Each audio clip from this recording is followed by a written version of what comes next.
I posted this article last night, and it seems that today a lot of people have took this and ran with it. I think this is an article that everybody needs to spread far and wide, and everybody needs to get out there, because we've talked about extensively how they're moving around the terminologies for things like high fructose corn syrup. They're calling it now things like crystalline fructose or agave, or, you know, whatever different names that they can find to try and hide the fact that they're putting these toxic substances like high fructose corn syrup and aspartame, which is an excitotoxin, and also MSG, which is an excitotoxin.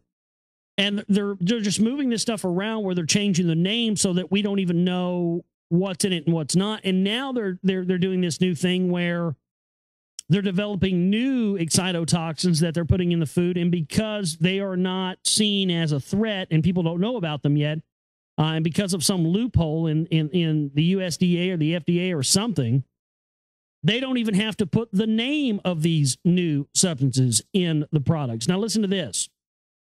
USDA Certified Organic's dirty little secret, Neotame. Just when we thought that buying organic was safe, we run headlong into the deliberate poisoning of our organic food supply by the FDA in collusion with none other than the folks that brought us aspartame. NutraSweet, a former Monsanto asset, has developed a new and improved version of this neurotoxin called Neotame. Neotame has a similar structure to aspartame, except that from its structure, it appears to be even more toxic than aspartame. My God, aspartame is more addictive than heroin, tobacco, or anything else.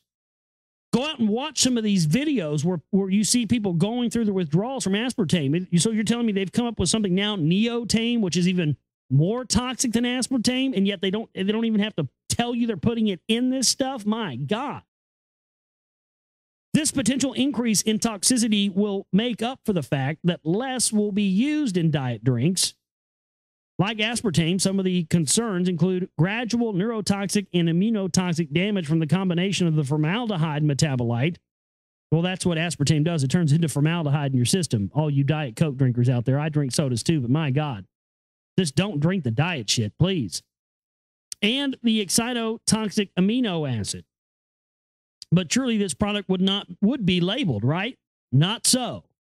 For this little gem, no labeling is required, and it is not even included in, and it is even included and put into USDA certified organic food.